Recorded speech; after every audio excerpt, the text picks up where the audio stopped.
سائمہ کے ساتھ میری بہت ہی خوشگوار یادیں وابستہ ہیں۔ وہ میری پیاری سہیلی تھی۔ اس کا گھر ہمارے گھر سے چند قدم دور تھا، اس لیے ملاقات میں آسانی تھی۔ اس کی ماں کو ہم آنٹی شیری کہا کرتے تھے۔ وہ واقعی بہت شیریں گفتار تھیں، مجھ سے بیٹی جیسا پیار کرتی تھیں۔ میں بھی ان کا ادب ماں سمجھ کر کرتی تھی، کیونکہ میری ماں بچپن میں ہی فوت ہو چکی تھی۔ میں ان کے پیار میں ممتا کی مٹھاس ڈھونڈا کرتی تھی، تبھی اس گھرانے سے مجھے دلی لگاؤ تھا۔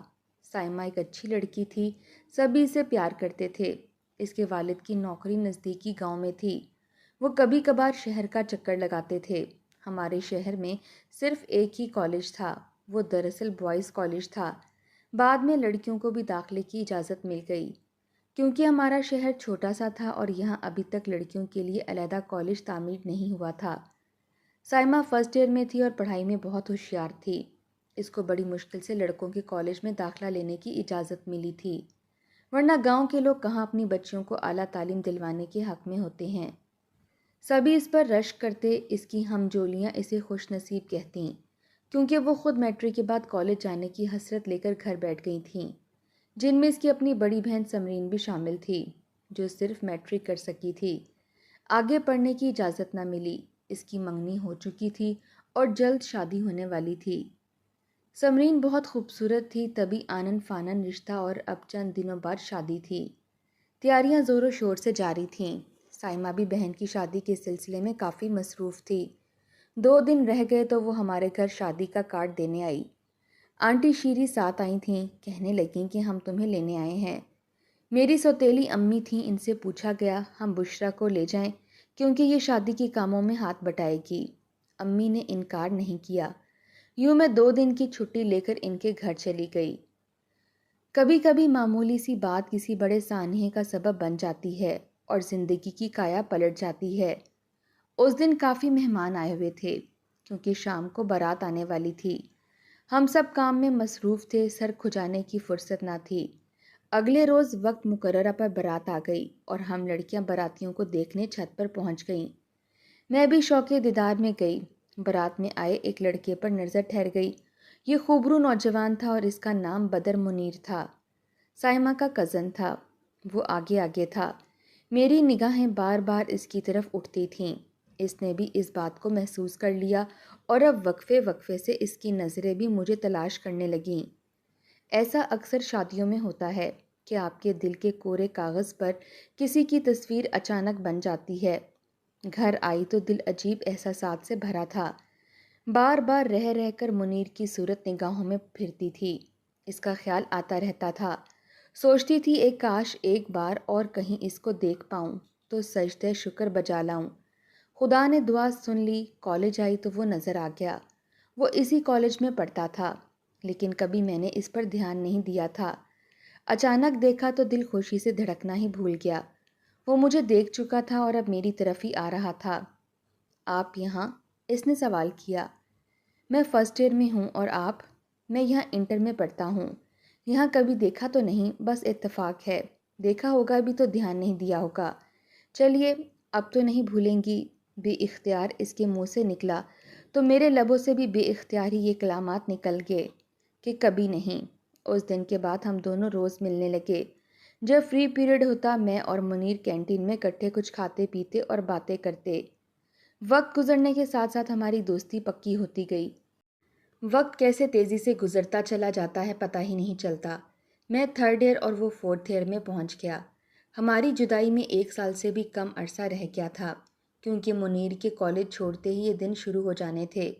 جدائی کے موسم آنے سے پہلے ہم کو کچھ ایسا قدم اٹھانا تھا کہ ہم ایک ہو جائیں، لیکن اس کے لیے گھر والوں کی رضامندی ضروری تھی۔ میری تو ماں بھی سوتیلی تھی۔ گھر والوں کو پسند سے آگاہ کرنا گویا اپنے پیروں پر کلہاڑی مار لینے کے مترادف تھا۔ ہوتا یہ کہ امی ابو میرا کالج جانا بند کرا دیتے، میں گریجویشن سے محروم ہو جاتی، تبھی پھونک پھونک کر قدم رکھ رہی تھی۔ مبادہ لینے کے دینے نہ پڑ جائیں۔ تاہم میری شدید خواہش تھی کہ منیر میرا جیون ساتھی بنے۔ اس کا بھی یہی ارمان تھا، بلکہ وہ تو یہاں تک کہا کرتا تھا کہ اگر تم سے شادی نہ ہو سکی تو یقین جانو کہ میں کچھ کھا کر مر جاؤں گا، کیونکہ میں تمہاری جدائی کا صدمہ ہرگز برداشت نہیں کر سکتا۔ کالج سے آ کر سب سے پہلے اسے فون کرتی، کپڑے بدلتی اور کھانا کھاتی تھی۔ رات کو بھی ہم گھنٹوں فون پر باتیں کرتے، ہمارا دل باتیں کرنے سے بھرتا ہی نہیں تھا۔ ان دنوں جبکہ میرے 3rd ایئر کے پرچے ہو رہے تھے، ابو کے ایک رشتہ دار دوسرے گاؤں سے آئے۔ مجھے دیکھا تو اپنے بیٹے کے لیے پسند کر لیا اور رشتے کی بات کی۔ ابو نے ہاں کر دی اور منگنی کی تاریخ بھی دے دی۔ جب یہ بات مجھے پتہ چلی تو میرے پیروں تلے سے زمین نکل گئی۔ میں بہت پریشان ہوئی، ناشتہ بھی نہ کیا اور کالج آتے ہی منیر کو ڈھونڈنے لگی تاکہ اپنی پریشانی سے آگاہ کر دوں۔ پیریڈ بامشکل پڑھے، تیسرا پیریڈ خالی تھا، اس کا بھی خالی ہوتا تھا، لہٰذا ہم کینٹین میں آ گئے۔ میرے چہرے پر نظر پڑتے ہی پہلا سوال اس نے یہ کیا کہ بشریٰ کیا بات ہے؟ تم کیوں اداس ہو؟ بات میرے منہ سے نہ نکل رہی تھی۔ بڑی مشکل سے بتایا کہ اگلے ماہ منگنی ہونے والی ہے، والد صاحب نے رشتہ طے کر دیا ہے، تم کچھ کرو۔ وہ بھی پریشان ہو گیا، کہنے لگا اگر تم کہتی ہو تو اپنے والدین کو تمہارے گھر بھیج دیتا ہوں، وہ رشتہ طلب کرنے آ جائیں گے، جیسے بھی ہو میں ان کو راضی کر لوں گا۔ مجھے یقین ہے کہ وہ بے مراد واپس ہوں گے، ابو کسی صورت نہیں مانیں گے۔ انہوں نے اپنے جس رشتہ دار کو زبان دے دی ہے وہ ان کے بچپن کے دوست بھی ہیں، لہٰذا والد صاحب نہیں مانیں گے۔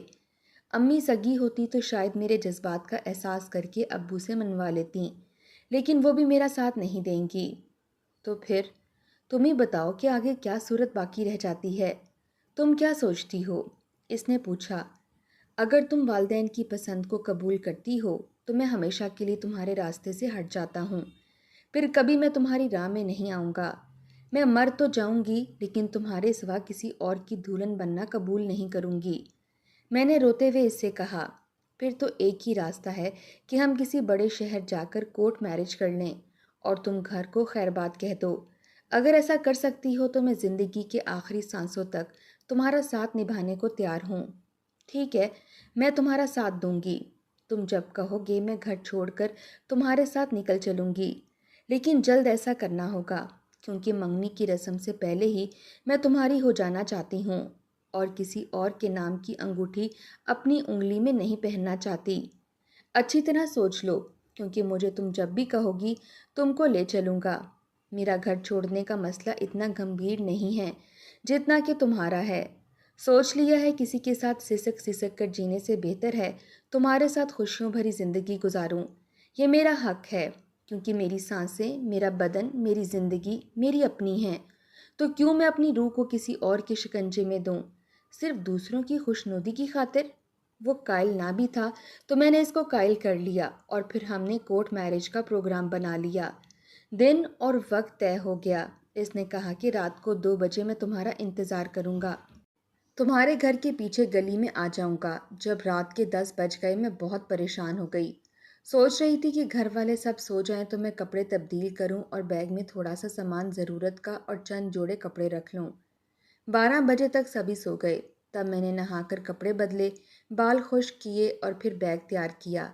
بہت آہستہ آہستہ سارے کام کیے کہ کھٹکا نہ ہو، نہ کسی کی آنکھ کھلے۔ مقررہ وقت سے 5 منٹ پہلے بیگ اٹھا کر میں گھر سے نکل آئی، دروازے کی کنڈی بھی نہیں لگائی کہ کھٹکا نہ ہو جائے۔ گھر کا پچھلا دروازہ جو عقبی کی طرف کھلتا تھا اس کو کھلا ہی چھوڑ دیا۔ چند قدم آگے آئی تو منیر ایک خالی مکان کی دیوار کے ساتھ لگا کھڑا تھا۔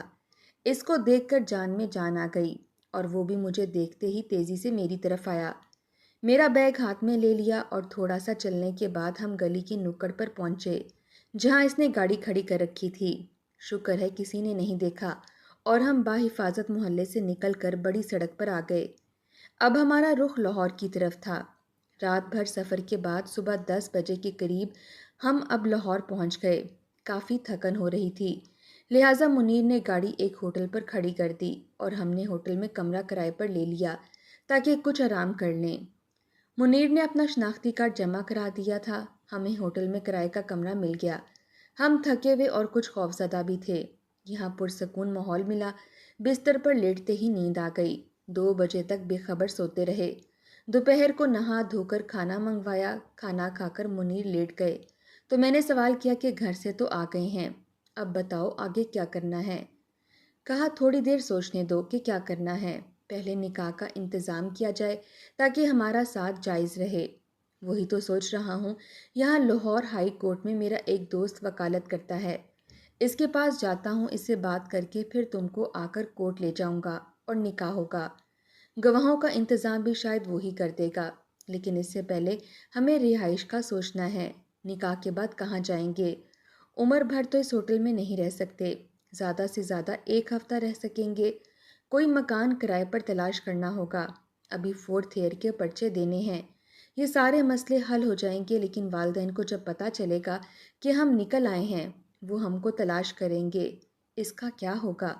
اس سوال پر منیر نے متفکر ہو کر کہا، ہاں یہ زیادہ سنگین مسئلہ ہے، مجھ پر پولیس کیس بھی بن سکتا ہے اور وہ اغوا کا پرچہ درج کر سکتے ہیں۔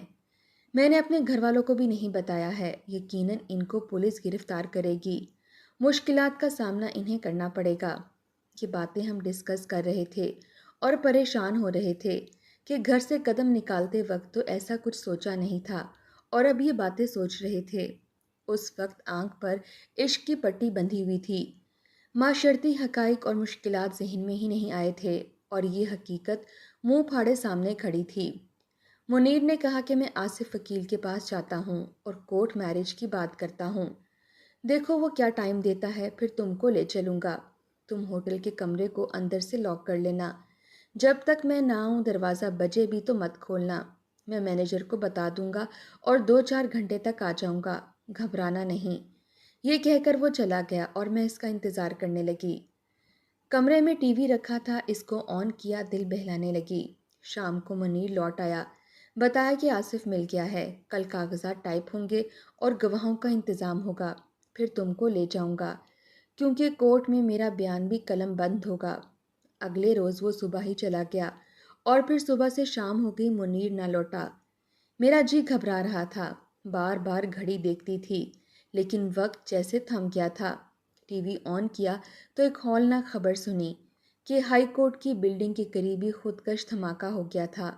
بہت سے پولیس والے اور راہگیر مر گئے اور بہت سے زخمی ہوئے تھے۔ یہ خبر سنتے ہی کلیجہ تھام لیا، کیونکہ منیر بھی تو ادھر گیا ہوا تھا۔ شام سے رات ہو گئی، وہ نہیں آیا۔ خدا جانتا ہے کہ وہ رات کیسے گزاری، پل بھر کو آنکھ نہ لگی۔ شب بھر منیر کی خیر و سلامتی کی دعا کرتی رہی، رات کا کھانا بھی نہ کھایا۔ بیرے نے ایک بار در بجایا، مگر میں نے کھولا اور نہ ہی جواب دیا تو وہ لوٹ گیا۔ صبح ہوئی اور منیر نہیں آیا تو میں سمجھ گئی کہ کچھ ہو چکا ہے۔ دوپہر کو مینیجر نے فون کیا، ڈرتے ڈرتے میں نے ریسیور اٹھایا۔ اس نے بتایا کہ منیر صاحب شدید زخمی تھے، خودکش دھماکے میں ان کی ٹانگیں اڑ گئی تھیں، ہسپتال میں ان کو ہوش نہیں آ سکا اور وہ چل بسے، اور ان کی جیب سے ہمارے ہوٹل کا کارڈ ملا تو ہسپتال والوں نے فون کیا ہے۔ آپ ان کے گھر والوں کا پتہ دیں۔ میں نے منیر کے والد کا نمبر لکھوا دیا اور مینیجر سے کہا کہ ان کو میرا مت بتائیے گا، کیونکہ ہم گھر والوں سے چوری چھپے نکلے تھے اور وہ کورٹ میرج کے سلسلے میں اپنے ایک وکیل دوست سے ملنے گئے تھے۔ بد نصیبی سے ثانیہ کی زد میں آ گئے۔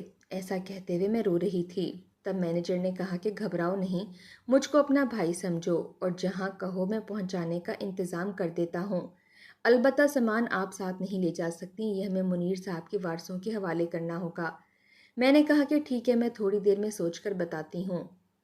مینیجر پر مجھے اعتبار نہ تھا، یقیناً وہ مجھ کو پولیس کے حوالے کرنا چاہتا تھا، وہ محض مجھ کو تسلی دے رہا تھا۔ تبھی میں نے اپنی دانست میں چالاکی سے کام لیا، بیرے کو بلا کر 2000 روپے دیے اور کہا کہ تم میرے بھائی ہو، کسی طرح مجھے یہاں سے نکالو، لیکن اس طرح کہ مینیجر کو خبر نہ ہو۔ بیرے نے کہا کہ 2000 نہیں، اگر 5000 دو گی تو تمہیں یہاں سے ایسے نکالوں گا کہ کسی کو کانوں کان خبر نہ ہوگی، ورنہ پولیس ابھی یہاں پہنچ جائے گی۔ یہ دشوار کام ہے، میری نوکری خطرے میں پڑ سکتی ہے۔ اس وقت میں بہت گھبرائی ہوئی تھی، گھر والوں سے خوفزدہ تھی کہ کچھ نہ سوچا، اوپر سے پولیس کا ڈر تھا کہ مینیجر ضرور کوئی ایسی کارروائی کرنے میں لگا ہے کہ چند لمحوں بعد میں گرفتار ہو جاؤں گی۔ حالانکہ بم دھماکے میں جاں بحق ہونا منیر کے لیے تو ایک حادثاتی ثانیہ تھا، مگر میرا اس کے ساتھ گھر سے بھاگ آنا جرم ہی گردانا جاتا۔ بس میں نے 5000 بیرے کو دیے اور اس نے مجھ کو ہوٹل سے باہر جانے کا دوسرا راستہ دکھا دیا۔ جب میں پہلی سیڑھی سے باہر آئی تو کسی نے نہیں دیکھا، وہاں ٹیکسی کھڑی تھی۔ بیرے نے مجھ کو اس میں بیٹھ جانے کا اشارہ کر کے کہا کہ یہ تم کو میرے گھر لے جائے گی، وہاں جا کر آرام سے بیٹھ جانا اور میں ڈیوٹی ختم کر کے آ جاؤں گا، پھر تم جہاں کہو گی تم کو پہنچا دوں گا۔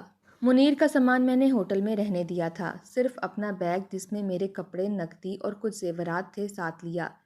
ٹیکسی ڈرائیور نے مجھے بیرے کے گھر کے دروازے پر اتارا، شاید وہ اس کو جانتا تھا۔ بیرے کا نام افتخار تھا اور یہ ٹھیک آدمی نہیں تھا۔ ہوٹل میں جو مرد عیاشی کے لیے آ کر ٹھہرتے تھے یہ ان کو غلط قسم کی تفریح مہیا کرنے کا ذریعہ تھا، لہٰذا اس کا رابطہ اس بازار سے بھی رہتا تھا۔ افتخار رات کو آ گیا، اس کے گھر میں خواتین نہیں تھیں، اکیلا ہی رہتا تھا۔ آتے ہی اس نے ایک عورت کو فون کیا، تھوڑی دیر میں وہ عورت آئی، دونوں نے کچھ دیر تک دوسرے کمرے میں گفتگو شنید کی، پھر بولا بشریٰ بی بی یہ میری خالہ ہیں، قریب ہی رہتی ہیں، تم ان کے گھر چلی جاؤ کیونکہ میں یہاں اکیلا رہتا ہوں، لہٰذا تمہارا یہاں رہنا مناسب نہیں ہے، چاہو تو اپنا سامان رہنے دو یا ساتھ لے جاؤ۔ خالہ نے کہا کہ ان کا سامان یہیں رہنے دو، کل میں منگوا لوں گی، ابھی رات ہو رہی ہے اور ہم دونوں عورتیں ٹیکسی میں جائیں گی، سامان لے جانا ٹھیک نہیں ہے، ہو سکتا ہے ان بیگ میں زیور وغیرہ یا کوئی قیمتی سامان بھی ہو۔ میں منیر کی ہلاکت کے صدمے سے نیم جان تھی، اوپر سے خالہ کی ہمدردانہ باتیں اور بار بار گلے لگا کر کہتی تھیں مت رو میری بچی، رونا نہیں، مجھے ماں سمجھو، جیسا کہو گی ویسا ہی ہوگا، بھروسہ رکھو، کل تک تجھے تیرے گھر پہنچا دوں گی۔ اس شاطر عورت نے میرا سامان افتخار کے حوالے کیا اور مجھے ٹیکسی میں بٹھا کر اس جگہ لے آئی جس کو بازار حسن کہا جاتا ہے۔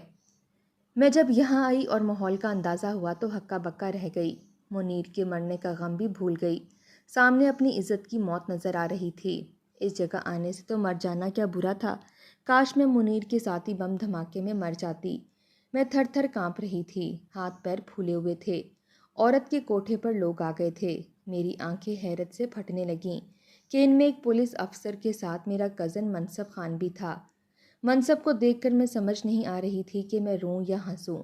میں ہمت کر کے پردہ ہٹا کر اس کی طرف دوڑی اور اس کے پاس جا کر رونے لگی۔ وہ بھی مجھے دیکھ کر حیران پریشان ہو گیا تھا، تو میں نے کہا منصب میں راستہ بھول گئی تھی اور یہ لوگ دھوکے سے یہاں لے آئے ہیں، خدا کے لیے مجھے یہاں سے لے چلو۔ کب لائے تھے یہ تم کو؟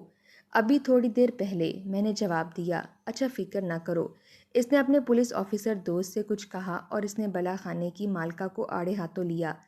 میں نے دیکھا عورت خوفزدہ ہو گئی، اس نے ہاتھ باندھے اور پھر منصب سے کہا کہ بے شک اس کو لے جاؤ کیونکہ ابھی میں نے اس کے پیسے نہیں دیے، اصل مجرم ہوٹل کا بیرا افتخار ہے، اس کا سامان بھی اسی کے پاس ہے، وہی اسے فروخت کرنے لایا تھا۔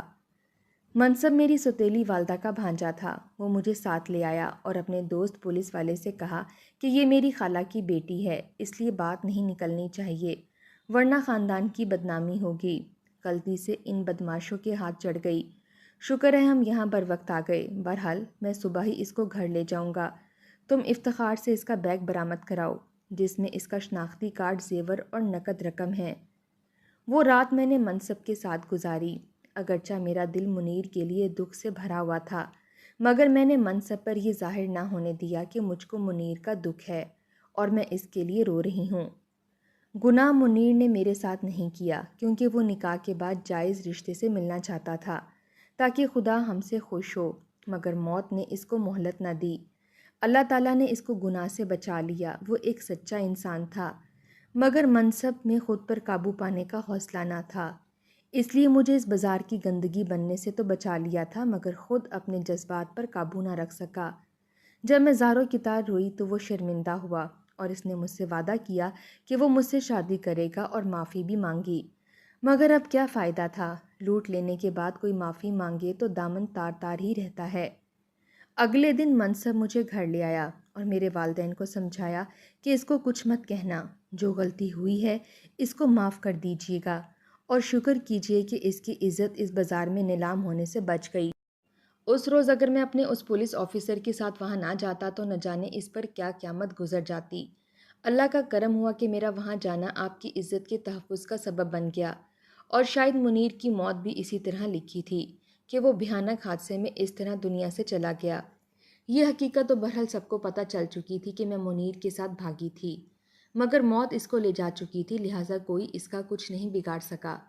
منصب کے سمجھانے پر امی ابو خاموش ہو گئے، اگرچہ مجھ سے ناراض بہت تھے اور بات بھی نہ کرتے تھے، مگر مار پیٹ سے کام نہیں لیا کہ اس میں ان کی بدنامی تھی۔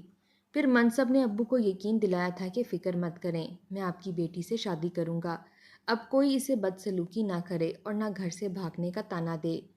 منصب ہر دوسرے تیسرے دن مجھے فون کرتا تھا اور میری خیریت دریافت کرتا تھا۔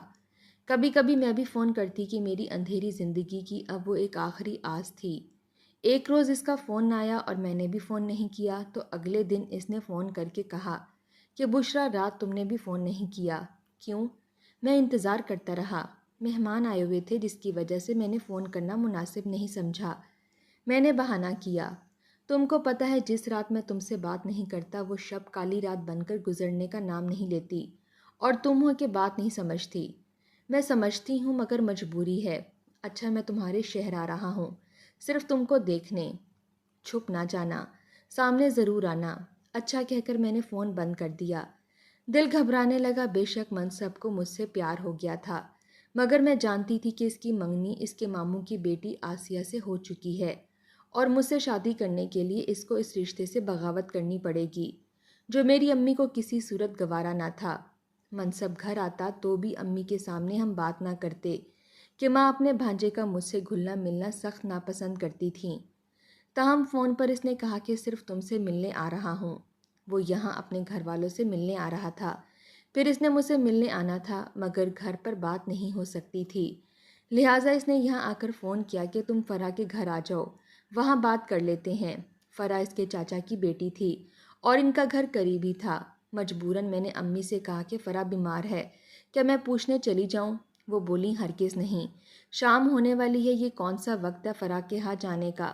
تمہارے ابا ناراض ہوں گے۔ میری بہن نے طرفداری کی، امی جانے دو، بھیا چھوڑ آئے گا۔ ہرگز نہیں، آج کل جوان لڑکی کو بھیجنے کا زمانہ نہیں، لوگ پہلے ہی کیا کم باتیں بناتے ہیں۔ اتنے میں فرح کے گھر سے اس کا چھوٹا بھائی آ گیا کہ فرح باجی کو ہسپتال لے جا رہے ہیں۔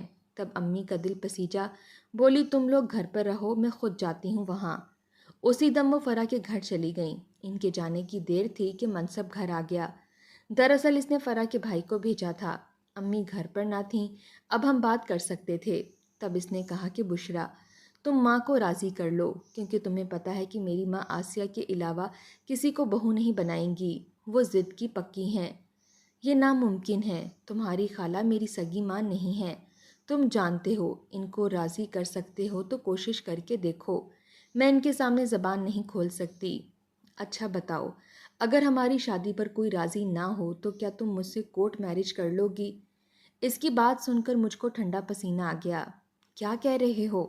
منصب، ایک بار پہلے بھی میں اس راہ سے گزر چکی ہوں اور راستہ بھول چکی ہوں، تم نہ ملتے تو تباہی میرا مقدر تھی، لیکن اس بار ایسا نہ ہوگا۔ میں جو تمہارے ساتھ ہوں، تم خود اپنے اور میرے گھر والوں سے بات کرو گے۔ منصب، میں کسی سے کچھ نہیں کہوں گی، کوشش تو کرو، اس نے کہا، آگے مقدر کی بات ہے، لیکن کوشش کرنے میں حرجی کیا ہے؟ یہ ناممکن ہے۔ ہاں، اگر تم میرے والد صاحب کو راضی کر لو تب شاید یہ ممکن ہو جائے۔ منصب نے گھر جا کر اپنی والدہ سے بات کی۔ اس کی ماں نے میری ماں سے کہا، امی نے اس وقت مجھ پر غصہ اتارنا شروع کر دیا کہ کیا تجھے اسی دن کے لیے پروان چڑھایا تھا؟ اب جو تیری خالہ کہہ رہی تھیں مجھے تو سن کر شرم آ رہی تھی، تم مر کیوں نہ گئی بے حیا، پہلے ایک کے ساتھ بھاگی، اب دوسرے کے ساتھ دوستی کر لی ہے۔ منصب، میرا خون ہے، کیا وہ تھوکا چاٹے گا؟ تم نے ڈورے ڈالے بھی تو کس پر؟ میرے بھائی کی بیٹی آسیہ کے حق پر ڈاکہ ڈالنے جا رہی ہے، بغیرت، تو نے ہمیں ڈس لیا ہے، ہم تو برباد ہو گئے ہیں۔ اگلے دن خالہ آ گئیں، بولی میرا بیٹا کہہ رہا ہے کہ بشرا کے سوا کسی سے شادی نہ کرے گا، جان دے دے گا، کیسی بے حیا ہے تمہاری لڑکی کہ میرا بیٹا اپنے منہ سے نام لے رہا ہے۔ میں رونے لگی، امی ان کی باتیں مت سنیں، ان کا بیٹا خود میرے پاس آیا تھا، میں نہیں گئی تھی ان کے بیٹے کے پاس۔ بکواس بند کر بے حیا، کچھ شرم کر، لڑکے ایسی لڑکیوں سے شادی نہیں کرتے جو گھر سے بھاگ چکی ہوں۔ اس نے تم سے شادی کر بھی لی تو کچھ دن بعد چھوڑ دے گا، وہ ہمارا خون ہے، میں اس کو اچھی طرح سے جانتی ہوں۔ امی نے مجھ کو اتنی سنائی کہ میں خون کے آنسو رونے لگی۔ آخر کار کمرے میں بند ہوئی، تبھی فون کی گھنٹی بجی۔ منصب کا فون تھا۔ اس نے کہا سیدھی انگلیوں سے گھی نہیں نکلے گا، ہمارے بزرگ یوں نہیں ماننے والے، میں کسی قیمت آسیہ سے شادی نہیں کروں گا، اور تم اپنی عصمت کا گوہر میرے حوالے کر چکی ہو تو بہتر ہے کہ شادی بھی مجھ سے کر لو۔ کیسے کروں؟ کوئی مانتا نہیں، روتے ہوئے میں نے کہا، ایسے ہی جیسے منیر کے ساتھ بھاگ کر شادی کرنے چلی گئی تھی۔ میرے لیے کیا گھر کی دہلیز پار نہیں کر سکتی؟ جبکہ میں نے تمہارے ماضی کو ایشو نہیں بنایا ہے، تم کو واپس گھر پہنچایا ہے۔ کیا اب بھی میری محبت کا اعتبار نہیں ہے؟ ہمت کرو اور نکلو گھر سے، ہم کراچی جا کر کورٹ میرج کر لیں گے۔ غرض وہ مجھے اکساتا رہا اور مجھے ماں کی باتیں یاد آ رہی تھیں۔ تب بن سوچے سمجھے میں نے کہہ دیا کہ میں آ جاؤں گی، جگہ بتا دو۔ اس نے وقت اور جگہ بتا دی اور کہا کہ میں لینے آ جاؤں گا، گھبرانا نہیں۔ آسیہ سے چھٹکارا پانے کا بس یہی ایک طریقہ ہے۔ میرے دل میں بھی سوتیلی ماں کے خلاف انتقام کی آگ بھڑک رہی تھی، کیونکہ انہوں نے مجھے بہت ستایا اور رلایا تھا، بہت گندی گندی گالیوں سے نوازا تھا، بے عزتی اور اہانت کرنے میں کوئی کسر نہ چھوڑی تھی۔ رات کو میں نکل گئی، اگرچہ ضمیر ملامت کرتا رہا، سارا دن یہی سوچتی جاتی تھی کہ جو میں کر رہی ہوں کیا ٹھیک ہے۔ جب گاڑی کراچی کے اسٹیشن پر رکی میں نے ادھر ادھر دیکھا، منصب مجھے کہیں دکھائی نہ دیا۔ 2 گھنٹے میں پلیٹ فارم پر کھڑی اس کی راہ تکتی رہی، ادھر ادھر ٹہلتی رہی۔ 2 نوجوان کافی دیر سے مجھے دیکھ رہے تھے، میرے قریب آ گئے اور آنکھ مار کر بولے، ہمارے ساتھ چلو گی؟ میں گھبرا گئی، پسینے پسینے ہو گئی تو وہ کہکے لگانے لگے کہ یار وہ نہیں آیا جس کے لیے بھاگ کر آئی ہے، ایسا ہی لگتا ہے۔ دوسرے نے کہا تو چلے گی ہمارے ساتھ؟ ان کے کہکے میرا پیچھا کرنے لگے۔ شام ہونے والی تھی اور لوگ عجیب عجیب نظروں سے میری طرف دیکھ رہے تھے۔ کافی دیر ہو چکی تھی، میں نے سوچا شاید اب وہ نہیں آئے گا۔ زمانے کی تو عادت ہے دھوکہ دینے کی، پھر بھی دل یہی کہتا تھا نہیں وہ ایسا نہیں ہے۔ اب میں سوچ رہی تھی کہ اگر منصب نہیں آیا تو مجھے واپس جانا پڑے گا، مگر میں کس منہ سے گھر والوں کا سامنا کروں گی، خاص طور پر اپنے والد کو کیا منہ دکھاؤں گی کہ جنہوں نے پہلی غلطی پر مجھے معاف کر دیا تھا، حالانکہ ان کی عزت نیلام ہوتے ہوتے رہ گئی تھی۔ ابھی یہ سوچ ہی رہی تھی کہ عقب میں قدموں کی آہٹ ہوئی۔ ڈرتے ڈرتے مڑ کر دیکھا تو میری سانس رک گئی۔ منصب تھا مگر ساتھ ابو بھی تھے۔ ابو کو دیکھ کر جان نکل گئی۔ اب ابو اور منصب آگے آگے تھے اور میں ایک مردہ لاش کی طرح ان کے پیچھے پیچھے چل رہی تھی۔ آخر ہم ایک ہوٹل آ گئے، مجھے وہاں چھوڑ کر ابو اور منصب چلے گئے نکاح کا انتظام کرنے کے لیے۔ اگلے دن میرا نکاح تھا۔ ابو نے خود میرا نکاح منصب سے کرایا اور مجھے اس کے حوالے کر کے خود گھر واپس چلے گئے۔ انہوں نے گھر جا کر امی کو کچھ نہ بتایا کہ کیا ہوا ہے۔ جانتے تھے کہ امی نہ صرف ہنگامہ برپا کر دیں گی بلکہ ابو سے اس عمر میں طلاق مانگ لیں گی۔ میں نے ان کی بھابھی کی ہونے والے سرتاج کو اپنے سر پر سجا لیا تھا۔ کافی دن بعد ایک روز دروازہ بجا، میں نے کھولا، سامنے بھائی کھڑا تھا۔ مجھے دھکا دیا، میں گرتے گرتے بچی، منصب نے سنبھال لیا۔ بھائی چلا رہا تھا کہ میں تجھے زندہ نہیں چھوڑوں گا، تیری لاش لے کر جاؤں گا۔ منصب نے اس کو روکنا چاہا، سمجھانا چاہا مگر وہ نہ رکا۔ تب منصب نے میرے بھائی کو بتا دیا کہ اس کا اور میرا بندھن آپ کے والد صاحب کی رضامندی سے ہوا ہے، اور تصویر اس کو دکھا دی جس میں میرا اور منصب کا نکاح ہو رہا تھا اور ابو بھی اس تصویر میں موجود تھے۔ بھائی کا غصہ تھم گیا۔ منصب نے کہا یہ سب تمہارے والد صاحب کی منصوبہ بندی سے ہوا ہے، کیونکہ تمہاری والدہ کسی صورت نہ مانتی تھیں تو ایسا کرنا پڑا۔ بھائی خاموش ہو کر لوٹ گیا، لیکن پھر کبھی میرے دروازے پر نہیں آیا۔ اس واقعے کے کچھ عرصے بعد ابو فوت ہو گئے۔ امی کو اصل حقیقت پتہ چل چکی تھی۔ میں شب و روز ان کا انتظار کرتی ہوں لیکن وہ نہیں آتی۔ شاید انہوں نے میری صورت نہ دیکھنے کی قسم کھا لی ہے۔ شاید زندگی سب کے لیے آسان نہیں ہوتی۔